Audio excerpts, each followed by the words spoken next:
Bonjour, bonsoir, web spectateurs de AM Web TV. Encore une fois, bienvenue sur notre plateau.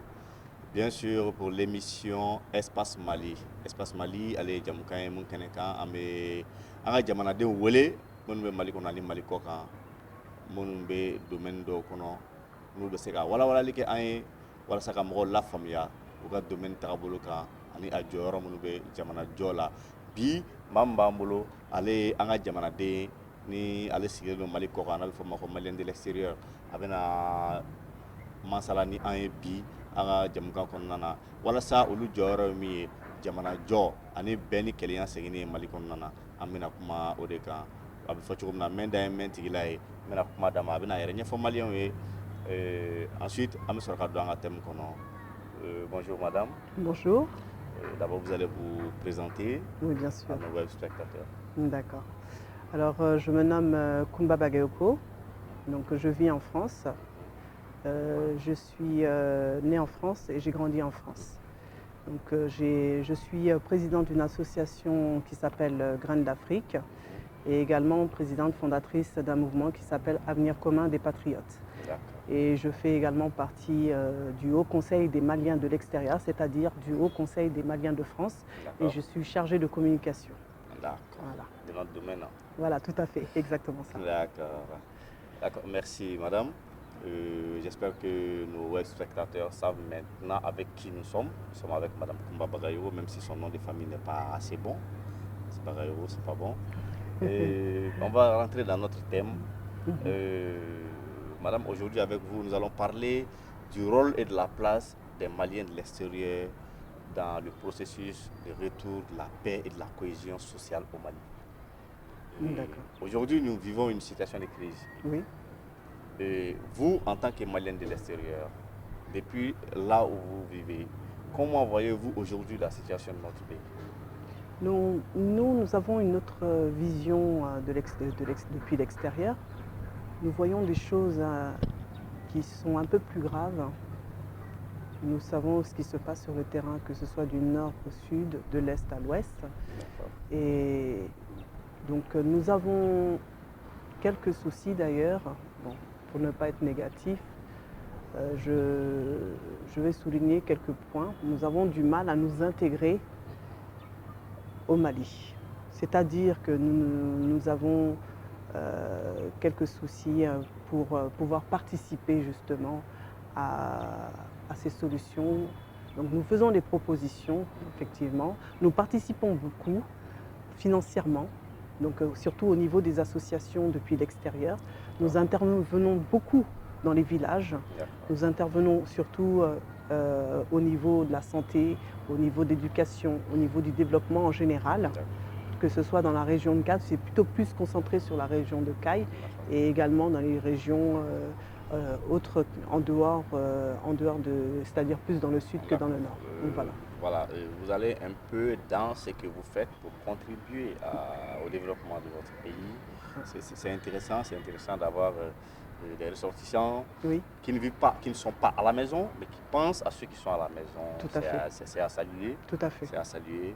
Et vous dites que vous voyez les choses de façon différente. Oui. Quand vous êtes à l'extérieur. Oui. Est-ce que les choses ne sont pas un peu plus amplifiées? Est-ce qu'on n'en rajoute pas une couche voilà, dans la transmission des informations? Je dirais que oui et non. Parce qu'il faut faire extrêmement attention aux intox, c'est-à-dire aux fausses informations qui circulent sur les réseaux sociaux et également dans les informations télévisées. Donc nous avons surtout la perception des images très graves que peut-être que les Bamakois ne voient pas, peut-être que les Caïsiens ne voient pas, mais nous voyons. Parce que c'est-à-dire les informations, c'est-à-dire les médias aujourd'hui véhiculent des images que vous ne voyez pas ici et que nous sommes au courant.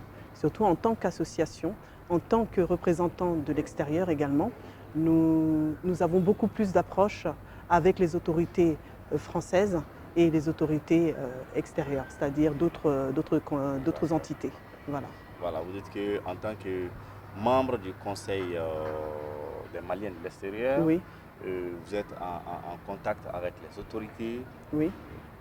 j'imagine bien d'ici, Oui, du Mali, du Mali et et de de là-bas, l'extérieur. et de l'extérieur. Vous, aujourd'hui, en tant que Malien de l'extérieur, en tant que membre du Conseil des Maliens de l'extérieur, est-ce que vous sentez aujourd'hui les Maliens de l'extérieur assez impliqués dans le processus de retour de la paix, de la cohésion, de la stabilité au Mali? Non, nous ne sommes pas assez impliqués parce que nous demandons justement à être intégrés. D'accord. Nous demandons au pouvoir malien de nous intégrer justement à ce processus, à cette démarche, tout simplement. Et c'est pourquoi aujourd'hui, moi j'ai décidé de me lancer à titre personnel. D'accord. Voilà, donc je vais parler au nom de mon mouvement qui s'appelle Avenir commun des patriotes. J'ai décidé d'aller sur le terrain avec mon équipe, de pouvoir participer directement sur le terrain que d'attendre depuis l'extérieur. J'ai décidé de venir ici au Mali pour pouvoir mener des actions ici directement. Voilà. Parce qu'il est assez important d'impliquer tous les Maliens, tous les fils et filles du Mali dans ce processus-là. Tout à fait. Comme depuis l'arrivée de ce gouvernement, leur slogan, c'est une gestion participative et inclusive. Tout à fait. Donc, on ne peut pas parler d'inclusivité si on n'inclut pas ceux qui vivent à l'étranger. Parce qu'ils sont aussi Maliens. Hein. Ils sont aussi Maliens, tout à fait. Là, je tire l'alarme par rapport à cela. Il n'y a pas assez de représentants de la diaspora au sein du gouvernement et au sein du CNT et d'autres structures administratives ici au Mali. Il n'y a pas assez. Vous ne vous sentez pas assez impliqué? On ne se sent pas assez impliqué. D'accord. Vous n'êtes pas assez impliqué, selon vous, hein, selon votre façon de voir. Oui. Vous n'êtes pas assez impliqué. Vous souhaiteriez plus d'actions allant envers vous, oui. Vous permettant de jouer plus de rôle. C'est ça. Voilà, dans ce processus-là. Mais aujourd'hui, vous-même, en tant que Malien de l'extérieur, vous, en tant qu'organisation des Maliens vivant à l'étranger, que faites-vous? Quand je dis vous, ce n'est pas vous, votre personne, non. C'est en général. Vos mouvements, que faites-vous aujourd'hui pour participer, pour apporter quelque chose à ce processus-là, de retour de la paix et de la cohésion sociale au Mali? Alors, je dois parler en tant qu'association ou en tant que... oui, en tant que Malienne. En tant que Malienne, voilà. En général. Donc nous déjà, nous participons beaucoup déjà depuis l'extérieur, c'est-à-dire financièrement, logistiquement. Nous apportons beaucoup au Mali.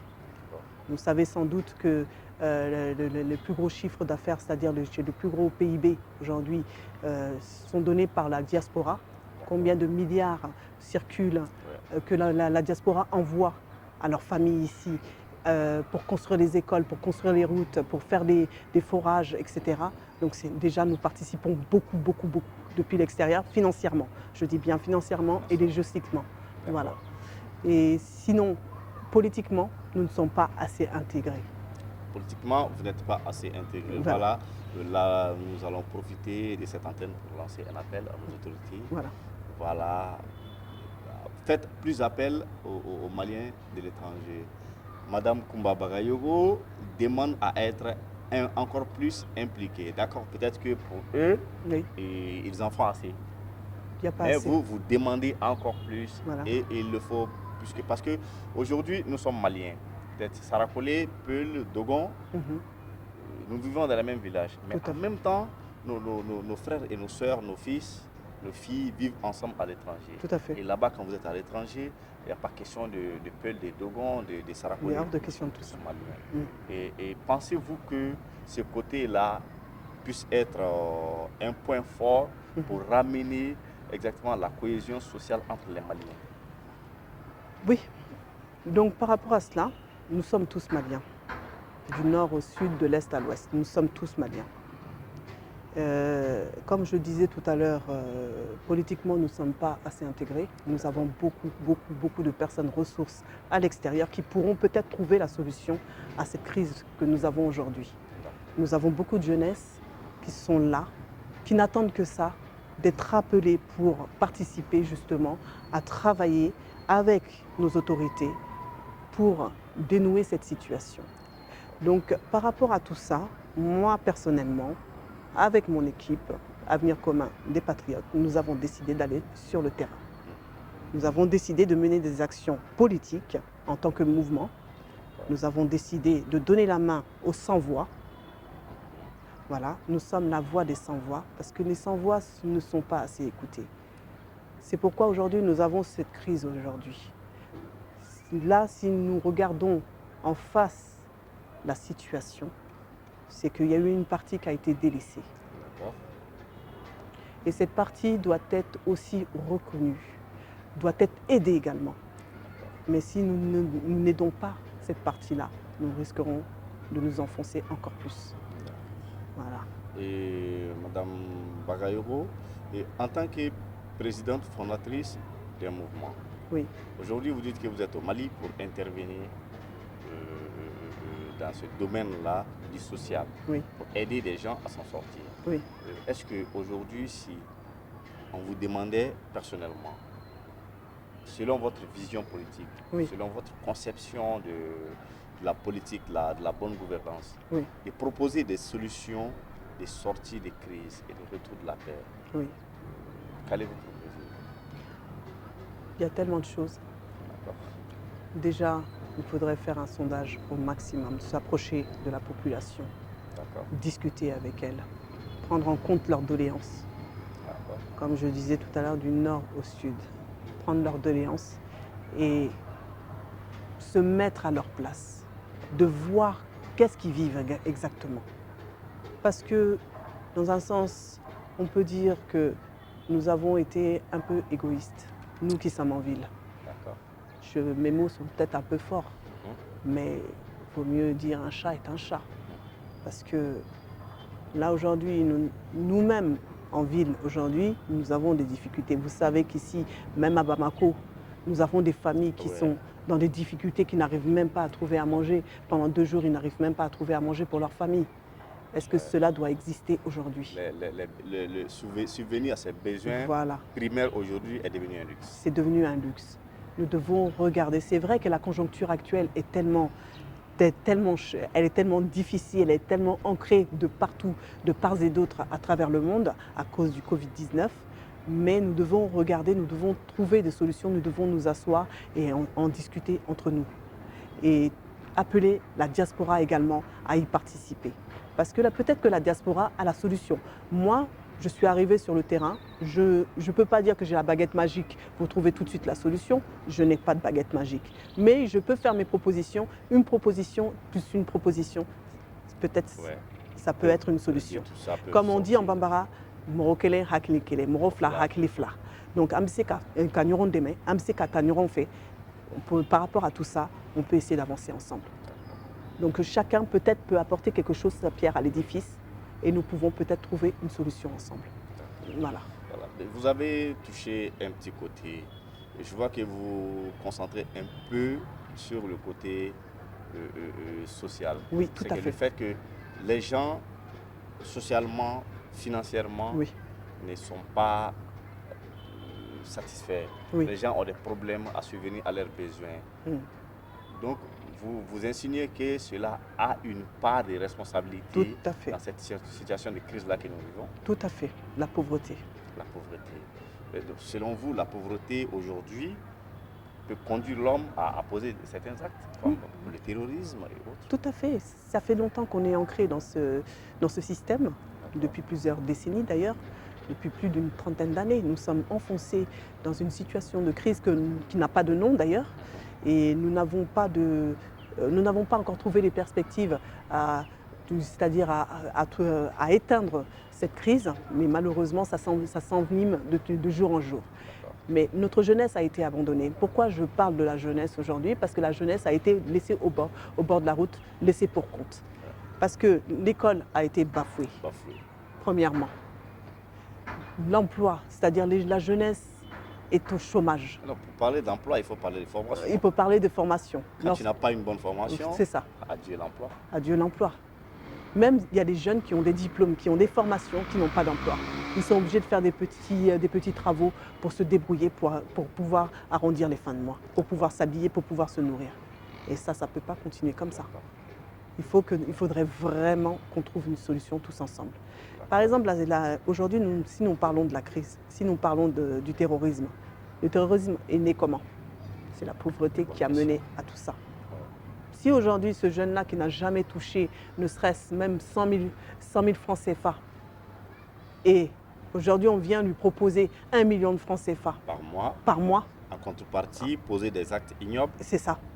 bon, il s'est dit que Il va s'en voilà, sortir. c'est une occasion. C'est une occasion Voilà. à la saisir. Mais nous devons trouver une solution pour pallier à ça.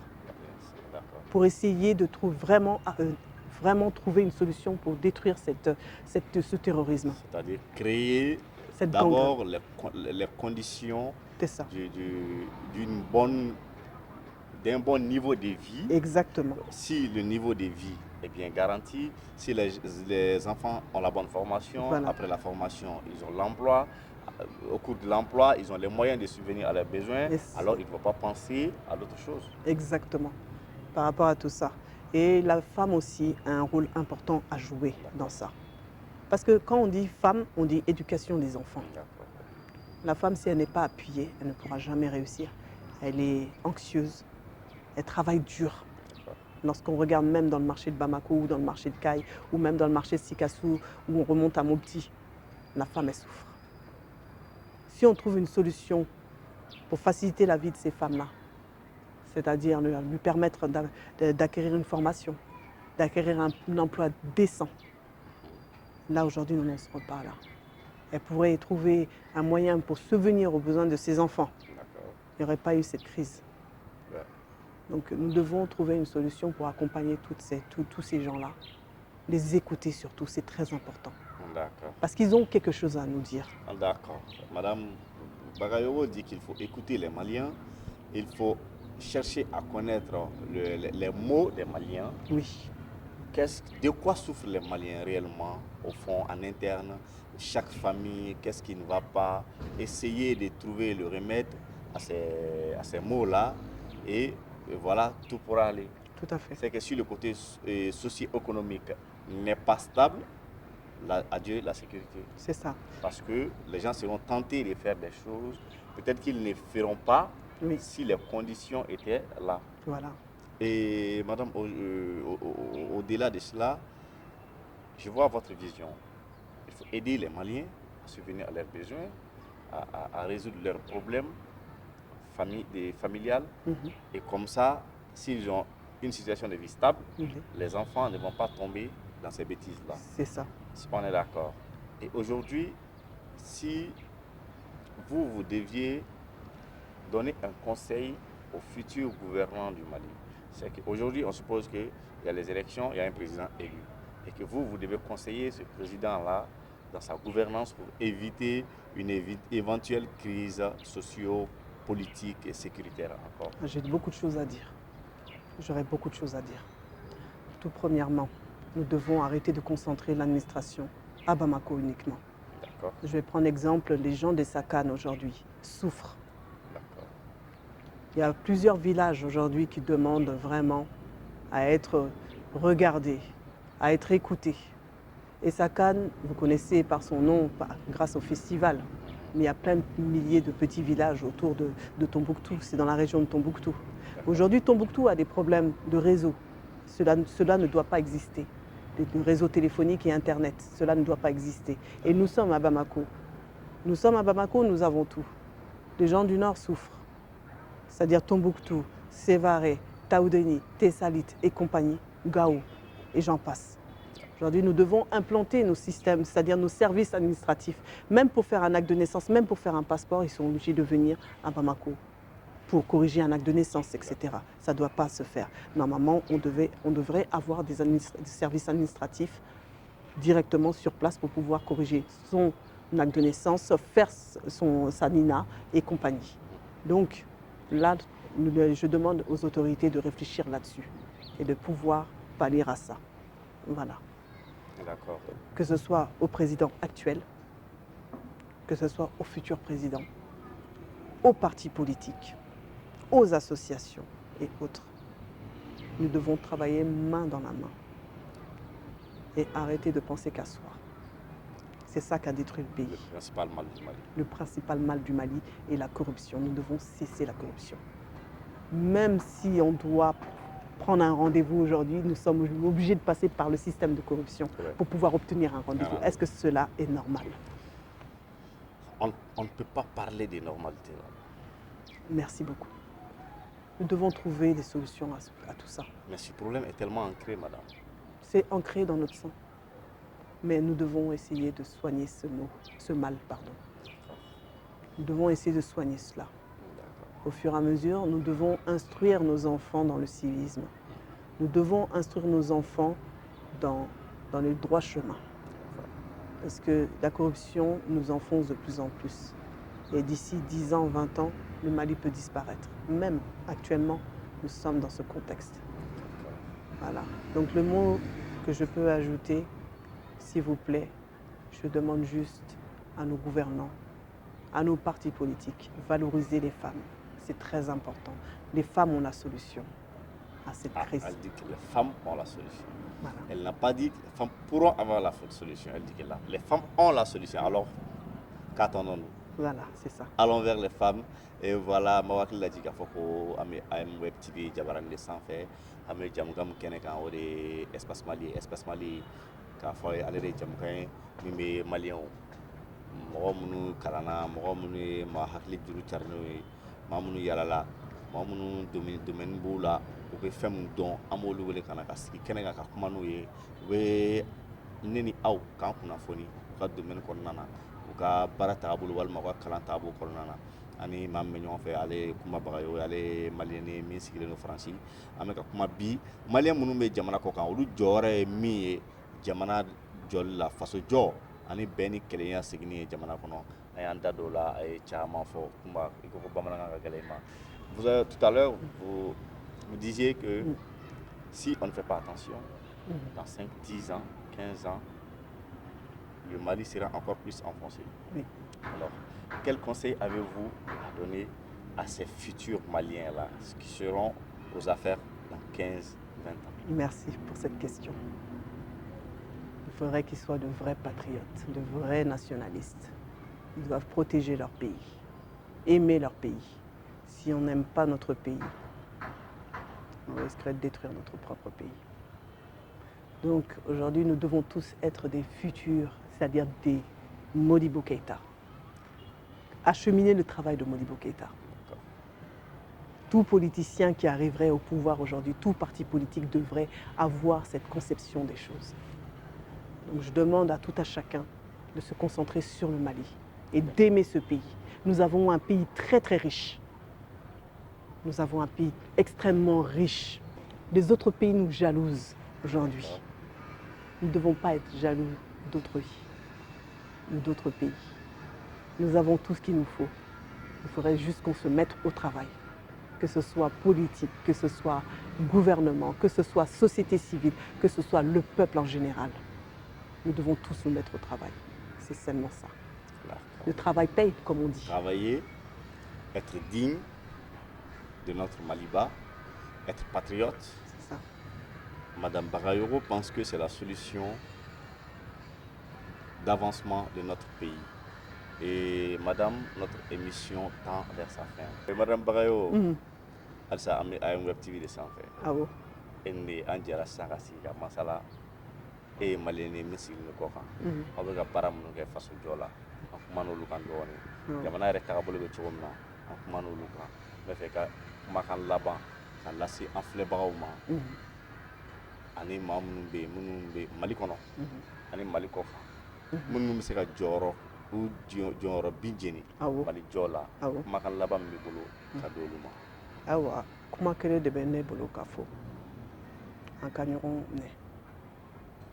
An ka ɲɔgɔn kanu mun bɛ Mali kɔ kan mun bɛ Mali kɔfɛ u ka u bolo di ɲɔgɔn ma an ka ɲɔgɔn dɛmɛ. C'est surtout ça qui est important. Je demande à la diaspora, je demande aux gouvernants, je demande à la société civile, je demande à la population malienne de se donner la main et de construire le pays et de s'écouter et de se comprendre. C'est surtout ça qui est important. Voilà. Sinon, j'ai autre chose à ajouter. Une petite parenthèse pour la fin. Je suis marraine du festival de Mandé, parce que je suis une Baraïro. Mes ancêtres viennent de Bruni, qui dit Qui dit Bruni dit Mandé également. D'accord.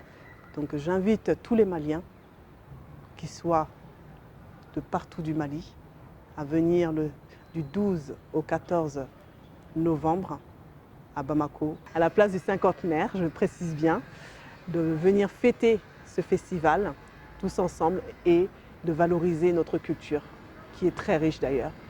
Donc nous n'avons pas seulement le Mandé, nous avons aussi le festival des Soninké aussi, nous avons le festival des Sakan, nous avons le festival des Peuls aussi.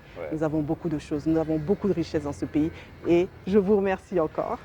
Voilà, fidèles web spectateurs de AM Web TV du Mali et d'ailleurs, nous vous remercions de votre fidélité. Nous vous demandons de suivre nos pages sur Facebook, sur YouTube, de regarder nos vidéos, de les partager, de les aimer, de surtout vous abonner à nos pages et ne pas oublier de faire vos suggestions. Ce sont vos critiques et suggestions qui nous permettent de nous améliorer, de corriger nos petits défauts afin de vous donner ce produit-là que vous souhaitez avoir. Encore une fois, merci à tous et à toutes. Comme l'a dit Mme Koumba Bagayoko, elle est marraine des journées culturelles et artistiques du Mandé qui se tiennent 12 au 14 prochain sur la place du cinquantenaire. C'est sous la haute présidence de son Excellence, le colonel Assimi Goïta, président de la transition, chef de l'État, et avec comme parrain M. Seydou Mamadou Koulibaly, opérateur économique. Voilà, Mme Koumba, elle est la marraine et présidente du mouvement Avenir commun des Patriotes depuis la France. C'est que la journée, il y a des activités culturelles. Les soirs, il y a les concerts géants avec plusieurs artistes de grandes renommées de notre pays et d'ailleurs, et avec beaucoup de pays invités. Vous êtes tous invités. Alors, rendez-vous du 12 au 14 avec notre marraine sur la place du cinquantenaire et avec AM Web TV. Bye.